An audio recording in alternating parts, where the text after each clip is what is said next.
semuanya yang sedang menonton video ini. Semoga kalian semua selalu diberikan kesehatan ya, amin. Nah, kita ini dari kelompok 2 dari tugas mata kuliah manajemen siswa. Nah, kita ini ditugaskan untuk mempresentasikan lewat kita membuat video. Oke. Kalian ngerti ya? Kita disuruh untuk membuat video. Nah,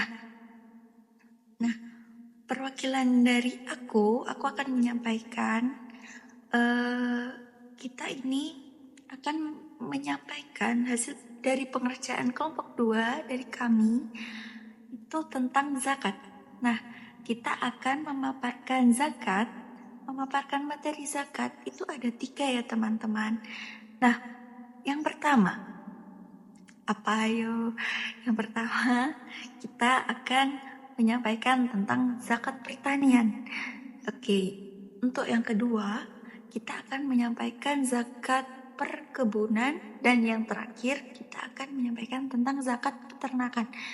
Nah, nanti seterusnya kita akan menyampaikan kepada teman-teman ya, sehingga teman-teman itu semoga kalian paham dari apa yang kita sampaikan nantinya.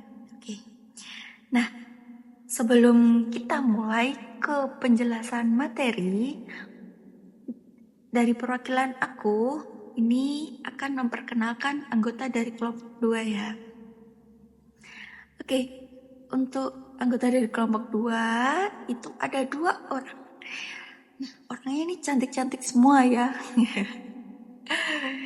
Oke, untuk orang yang pertama, yaitu aku. Aku namanya Siti Mufidatul Aziza. Halo, bisa dipanggil Mufid teman-teman semuanya. Nah, yang kedua itu teman aku. Biar dia kenalan sendiri ya. Assalamualaikum warahmatullahi wabarakatuh. Izinkan saya memperkenalkan diri. Nama saya Dian Rahmaningrum dengan NIM 22403031. Teman-teman bisa manggil dengan Dian. Nah, sudah ya dari perkenalan dari kita kelompok 2. Nah, selanjutnya kita akan menyampaikan materi yang pertama, yaitu akan disampaikan oleh teman aku namanya Didi. Silakan disimak ya teman-teman, semoga kalian paham semuanya. Bye-bye.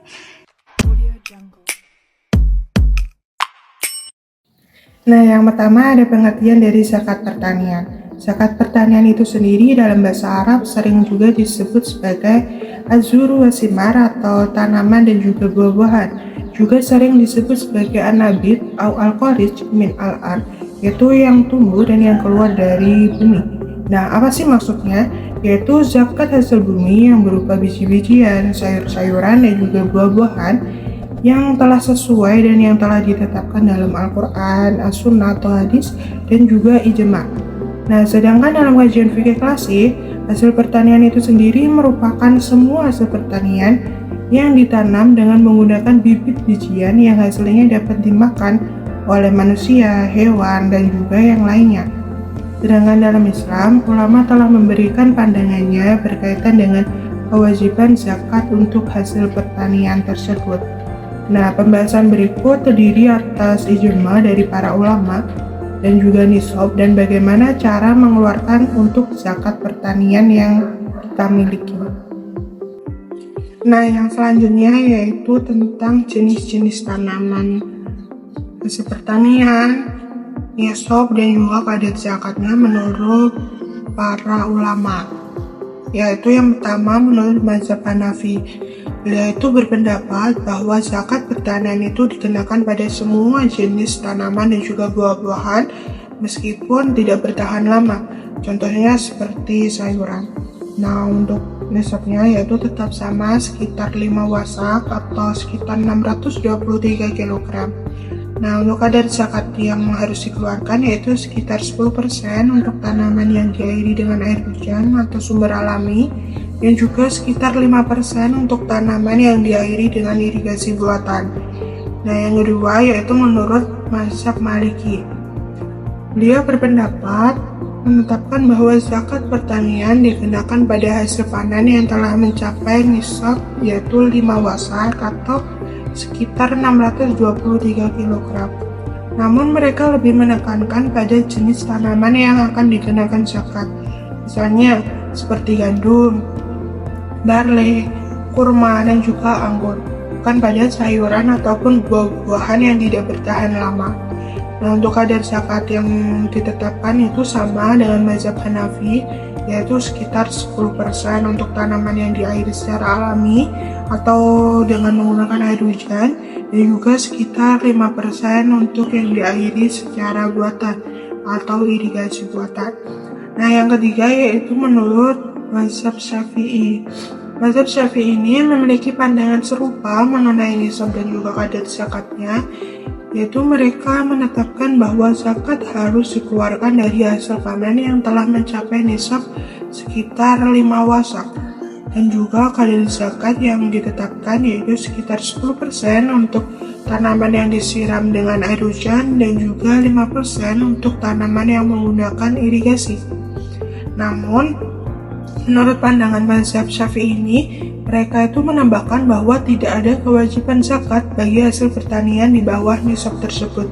Jadi misalnya kita setelah panen, dan hasil panen tersebut tidak mencapai 5 wasak. Nah, menurut pandangan mazhab Syafi'i ini itu kita tidak wajib untuk membayar zakat pertanian.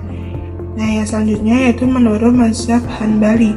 Mazhab Hanabilah yaitu menetapkan bahwa tanaman yang wajib dizakati adalah hanya yang berbentuk bubuk, misalnya seperti bulir padi, gandum, dan juga sejenisnya, dan juga stimar seperti kurma, zaitun, dan juga zabib. Nah, dalam mazhab Hanbali ini kan ketentuan zakat pertanian itu mirip dengan mazhab-mazhab lainnya. Mereka juga mengharuskan mengeluarkan zakat atas hasil panen yang telah mencapai nisab, yaitu sekitar 5 wasak tersebut, dan juga telah menetapkan kadar zakatnya sebesar 10% untuk tanaman yang diairi secara alami dan untuk 5% yang menggunakan irigasi buatan. Nah, untuk mazhab Hanbali ini mereka menekankan pentingnya niat kita dalam mengeluarkan zakat sebagai bagian dari ibadah kita kepada Allah Subhanahu wa taala. Nah, yang selanjutnya yaitu ada syarat-syarat dari zakat pertanian. Yang pertama yaitu harus beragama Islam. Jadi zakat itu diwajibkan untuk umat Islam. Nah, sedangkan untuk non-muslim itu tidak wajib untuk membayar zakat. Nah, yang kedua yaitu telah mencapai nisab. Jadi nisab zakat pertanian itu sendiri yaitu sekitar 5 wasak atau sekitar 653 kg yang dapat ditimbang dan juga yang dapat bertahan dalam jangka waktu yang lama. Nah, misalnya hasil panen kita itu di bawah 5 wasak tersebut atau 653, misalnya hasil pertanian kita itu sekitar 650 kg, nah itu kan di bawah nisab zakat pertanian. Nah, jadi kita itu tidak wajib untuk membayar zakat. Nah, yang selanjutnya yaitu harta yang dihasilkan merupakan hasil pertanian yang disebutkan dalam syariat seperti Al-Quran, Sunnah, dan juga Ijma. Jadi mencakup biji-bijian terutama yang dapat dijadikan makanan pokok seperti gandum, kurma, beras, ataupun anggur. Nah, yang keempat yaitu ada telah dipanen. Jadi zakat hasil pertanian itu kita membayarnya yaitu setelah hasil pertanian tersebut panen. Jadi mungkin dalam setahun itu bisa berbeda-beda dari hasil pertanian yang kita miliki. Mungkin misalnya seperti padi ataupun beras, itu mungkin dalam 1 tahun itu bisa 2 kali. Nah, jadi kita itu membayar zakatnya setelah padi tersebut itu telah panen. Nah, yang selanjutnya yaitu ada nisab zakat pertanian. Jadi nisab itu sendiri yaitu adalah batas jumlah yang akan kita bayarkan untuk wajib zakat. Zakat hasil pertanian itu tidak disyaratkan untuk mencapai senisab Namun setiap kali panen harus dikeluarkan zakatnya. Sedangkan untuk panen hasil pertanian itu mungkin berbeda-beda. Ada yang sekali setahun, ada yang 2 kali, ada yang 3 kali, bahkan ada yang 4 kali. Nah, setiap panen tersebut yang hasilnya itu mencapai nisab, nah maka kita tuh wajib untuk mengeluarkan zakat. Sedangkan jika hasil panen tersebut tidak mencapai nisab tersebut sekitar 15 sak tadi atau 653 kg, maka kita itu tidak wajib untuk membayar zakat. Nah, untuk materi selanjutnya tentang zakat perkebunan akan disampaikan atau akan dibacakan oleh teman saya yaitu Mufid. Silakan Mufid. Hai. Nah, ini ketemu aku lagi ya. Nah, ini aku akan menjelaskan tentang materi yang kedua yaitu zakat perkebunan. Nah, untuk pengertian dari zakat perkebunan, ini merupakan zakat yang dikeluarkan atau dibayarkan terhadap zakat perkebunan atau sesuatu yang dihasilkan dari bumi, yang artinya bahwa semua pemasukan dari hasil yang berbentuk biji-bijian, buah-buahan, tanaman hias, dan rumput-rumputan, seperti itu. Nah, selanjutnya ini teman-teman ya semuanya, ini aku sampaikan bahwa ada salah satu surat ayat Al-Quran yang menjelaskan tentang buah-buahan yang dihasilkan dari perkebunan, serta menuntut agar para petani itu senantiasa mengeluarkan zakat setelah memetik dari hasilnya. Ya, dan ini dijelaskan pada surat Al-An'am ayat 141. Maaf, typo ya teman-teman. Nah, ini langsung saja kepada artinya. Di Al-An'am ayat 141 bahwa artinya itu, dan dialah yang menjadikan kebun-kebun yang berjunjung dan yang tidak berjunjung, pohon korma, tanam-tanaman yang bermacam-macam buahnya, zaitun dan delima yang serupa bentuk dan warnanya, dan tidak sama rasanya. Makanlah dari buahnya yang bermacam-macam itu bila ada berbuah, dan tunaikanlah haknya di hari memetik hasilnya dengan disediakan kepada fakir dan miskin, dan janganlah kamu berlebihan, sesungguhnya Allah itu tidak menyukai orang yang berlebihan. Seperti itu ya teman-teman. Nah, selanjutnya pada zakat perkebunan itu ada syaratnya ya teman-teman. Untuk syaratnya itu ada 4. Nah, yang pertama ini bahwa pemiliknya harus orang yang beragama Islam. Yang kedua, pemiliknya harus orang yang beragama Islam yang merdeka. Yang ketiga, hasil perkebunan tersebut itu ditanam oleh manusia. Nah, jika hasil perkebunan tersebut itu tumbuh sendiri karena perantara air dan udara, maka tidak wajib zakat, karena tidak ada kewajiban mengeluarkan zakat pada segala sesuatu yang tumbuh dengan sendirinya atau sesuatu yang asli tumbuh sendiri. Nah, yang keempat ini nisab. Nah, nisab ini syaratnya jumlah minimum aset yang dapat dikategorikan sebagai aset yang wajib zakat berupa sejumlah makanan, emas, uang, dan lainnya yang dapat mencukupi kebutuhan keluarga kelas menengah 1 tahun. Seperti itu. Hai semuanya. Oke. Ini selanjutnya ada indikator pelaksanaan zakat perkebunan ya teman-teman. Itu ada 2, dibagi ada 2. Yang pertama itu ada nisab zakat perkebunan. Nah, seperti pada zaman sekarang ya, yang semakin canggih dengan seperti pada teknologi pertanian maupun di perkebunan yang semakin maju, sehingga masa panen itu bisa diatur pada masa ke masa yang lebih singkat dan tidak lagi bergantung kepada musim-musim panen tertentu. Seperti itu kan? Nah, hal tersebut bisa dikatakan karena para petani dan pekebun dewasa ini dapat mengolah lainnya sehingga dapat menghasilkan panen itu pada setiap minggu, bulan, atau beberapa kali ya teman-teman dalam satu periode musim tanam. Nah, seperti kondisi seperti itu dapat diterapkan di sistematika haul untuk kewajiban zakatnya. Dengan begitu, petani yang mengalami panen sebanyak kali dalam setahun misalnya itu dapat menggabungkan terlebih dahulu, maka seluruh hasil bersih panennya itu untuk kemudian hasil bersih panennya untuk kemudian itu dibayarkan kewajiban zakatnya di akhir tahun. Nah, untuk yang kedua ini ada haul zakat dan kadar zakat hasil perkebunan. Untuk haul zakat ini ada 3 pendapat ya teman-teman. Nah, ini yang pertama itu menurut Imam Syafi'i dan Imam Malik. Yang menjadi ukuran dari mereka itu haul sebab pada saat inilah zakat diwajibkan, dan apabila pada awal haul seseorang yang memiliki harta yang menyempurnakan nisab maka ia terkena wajib zakat. Seperti itu ya. Nah, yang kedua ini menurut pendapat dari Sauri, Ahmad, Ishaq, Abu Ubaid, Abu Saur, dan Ibnu Muzir bahwa nisab itu harus diperiksa setiap waktu. Bila nisab tidak cukup pada suatu waktu atau satu waktu itu, maka tempo batal karena kekayaan dagang adalah kekayaan yang murni nisab dan waktu. Nah, dengan demikian, oleh karena itu jumlah senisab penuh harus konstan setiap waktu ya.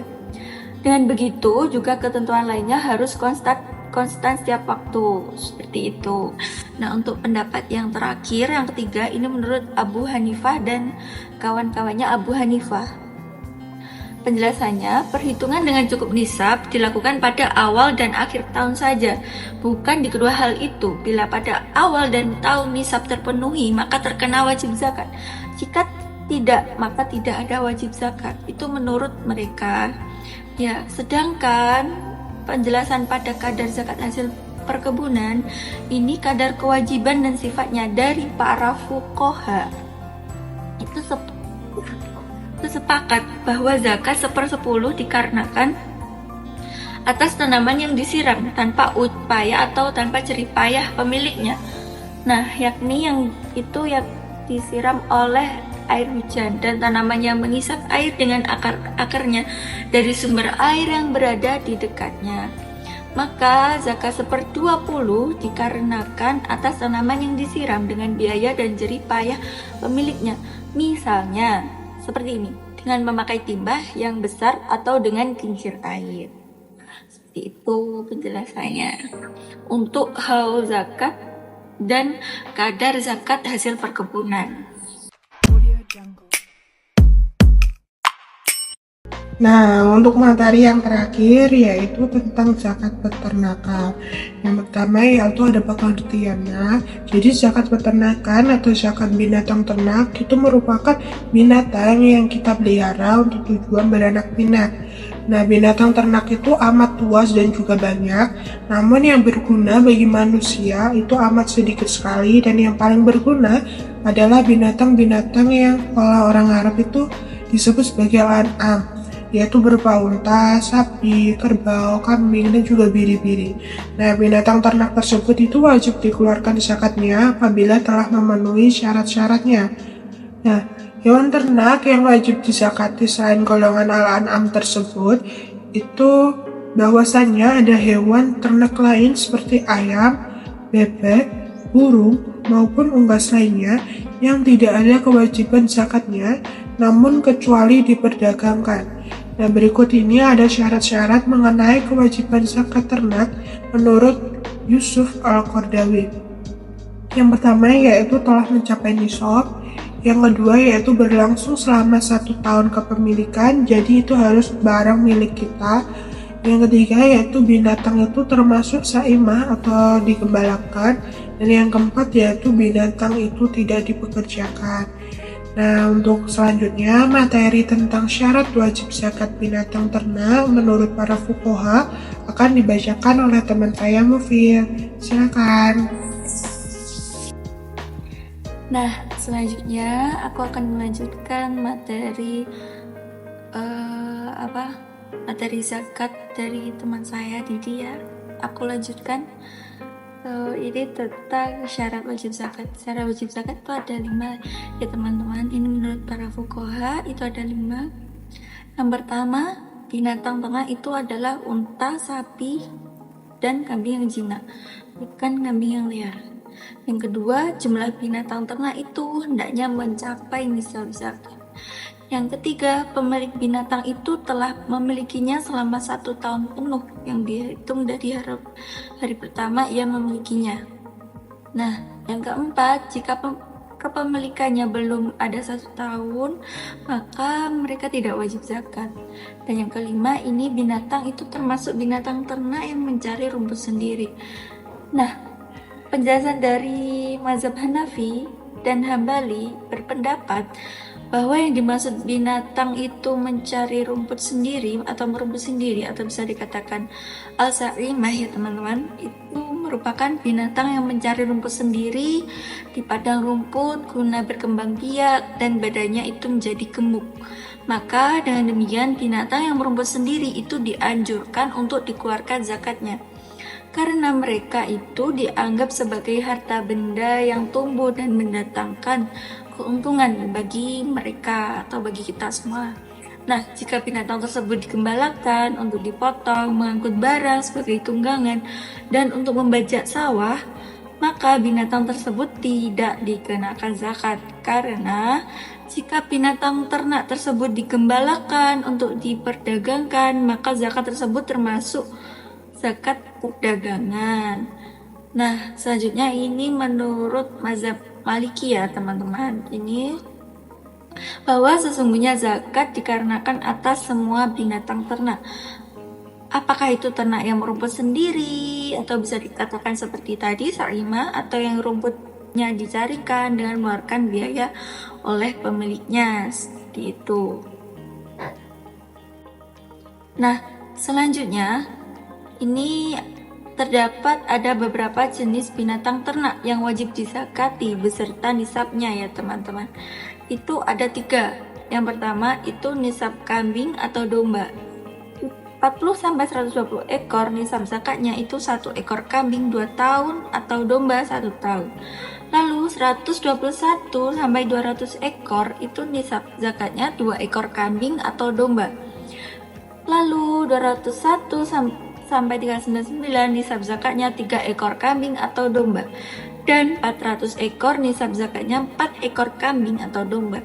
Dan kemudian untuk setiap penambahan 100 ekor domba, maka zakatnya 1 ekor domba, seperti itu. Yang kedua ini ada nisab sapi. Ini 30-39 ekor nisab zakatnya 1 ekor sapi jantan atau betina berumur 1 tahun. Lalu 40-59 ekor nisab zakatnya itu 1 ekor sapi jantan atau betina itu berumur 2 tahun. Dan 60-69 ekor nisab zakatnya itu 2 ekor sapi jantan atau betina berumur 1 tahun. Dan ini ada 70-79 ekor zakat nisab zakatnya 1 ekor berumur 1 tahun dan 1 ekor sapi berumur 2 tahun. Seperti itu. Dan selanjutnya ini ada tentang zakat nisab zakat unta. Nah, untuk unta ini ada 5-9 ekor nisab zakatnya itu seperti 1 ekor kambing. Lalu ada 10-14 ekor nisab zakatnya seperti 2 ekor kambing. Lalu 25-35 ekor nisab zakatnya 1 ekor unta mahat atau bisa dikatakan anak unta betina umur 1-2 tahun. Lalu 46-60 ekor nisab zakatnya 1 ekor unta atau bisa dikatakan dengan hikoh yang artinya anak unta betina umur 3-4 tahun. Dan yang terakhir ini ada 61-75 ekor nisab zakatnya 1 ekor unta jaj'ah atau bisa dikatakan anak unta betina umur 4-5 tahun. Seperti itu ya teman-teman untuk penjelasan tentang nisab ketiga hewan tersebut. Pada nisab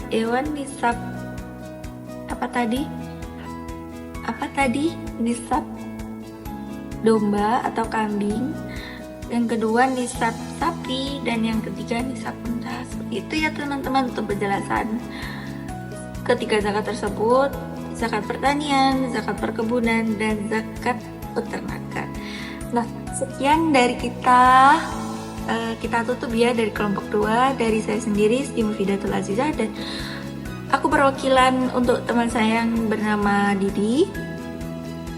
Maaf bila ada kesalahan, salah kata saat penyampaian materi atau kurangnya materi dari kita saat menyampaikan ketiga zakat tersebut. Kita mohon maaf yang sebesar-besarnya ya. Terima kasih untuk kalian semua yang sudah menonton dan menyimak dengan baik ya. Oke, terima kasih semuanya. Semoga kalian sehat selalu ya.